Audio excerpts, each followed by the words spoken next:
In 1944, George Stinney, a 14-year-old boy, lived with his family in Alcolu, South Carolina, a segregated mill town divided by railroad tracks.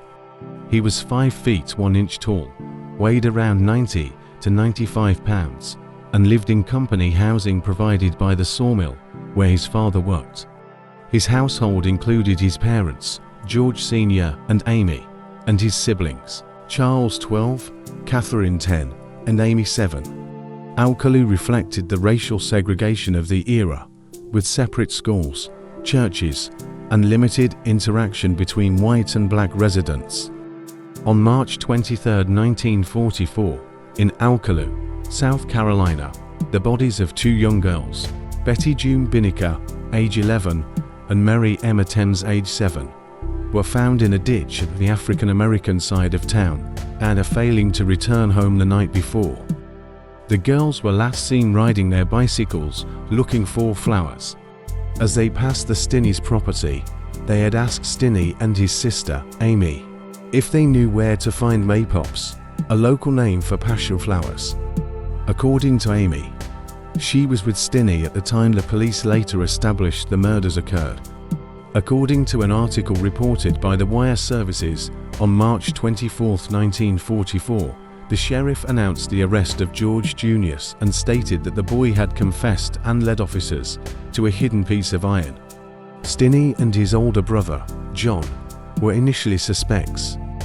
While John was released, George was detained. A deputy reported that George confessed to the murders and indicated where the alleged weapon, a piece of iron, was located. However, George was interrogated without his parents, attorney, or any legal representation, raising serious concerns about the validity of the confession. George's arrest led to devastating consequences for his family. His father was fired, the family was evicted, and they had to flee due to threats from the community. George was held in solitary confinement, far from his family, for 81 days leading up to his trial.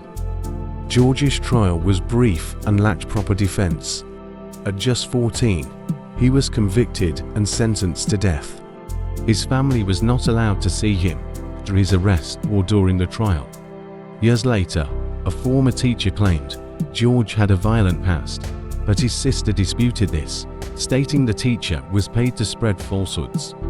The circumstances of George's case, particularly the absence of legal protections, highlight the racial and systemic injustices of the era. The proceedings against George Stinney Jr., a 14-year-old African-American boy, were highly irregular and lacked fundamental due process. On April 24, 1944, his entire trial, including jury selection, took place in a single day. His court-appointed attorney, Charles Plowden, who was campaigning for local office, provided an inadequate defense. Plowden did not challenge the testimony of 3 police officers who claimed Stinney confessed to the murders of 2 young girls. Additionally, he failed to contest the prosecution's presentation of conflicting versions of Stinney's alleged confession, neither of which was documented in writing beyond a deputy's account. This points to a deeply flawed judicial process, raising significant concerns about fairness and justice.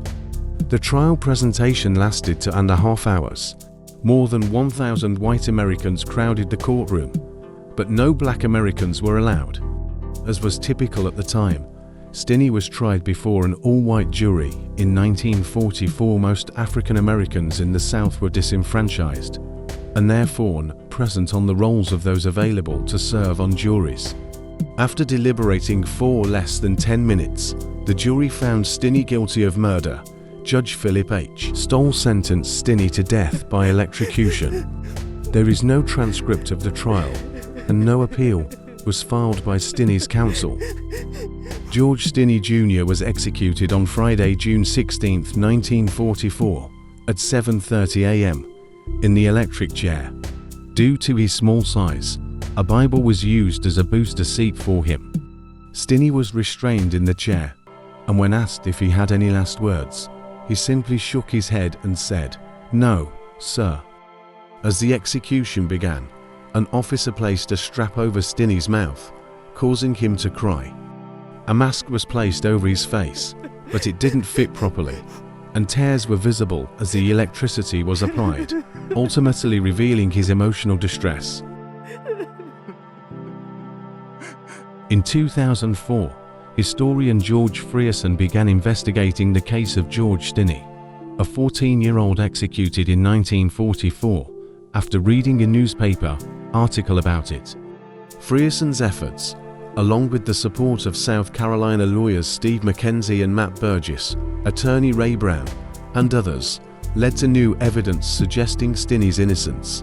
The Civil Rights and Restorative Justice Project also filed an amicus brief in 2014.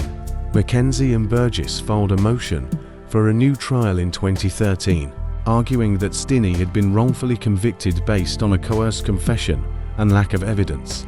In 2014, testimony from Stinney's family and new affidavits, including from Reverend Francis Batson, suggested Stinney's innocence. The court also heard that the prosecution relied heavily on an unrecorded, unsigned confession made without legal counsel. Despite this, on December 16, 2014, Circuit Judge Carmen Mullen vacated Stinney's conviction, ruling that he had not received a fair trial.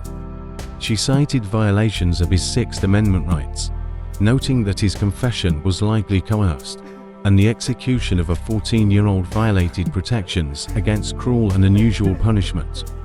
While Judge Mullen did not definitively declare Stinney innocent, she criticized the legal process, concluding that the trial had been grossly inadequate.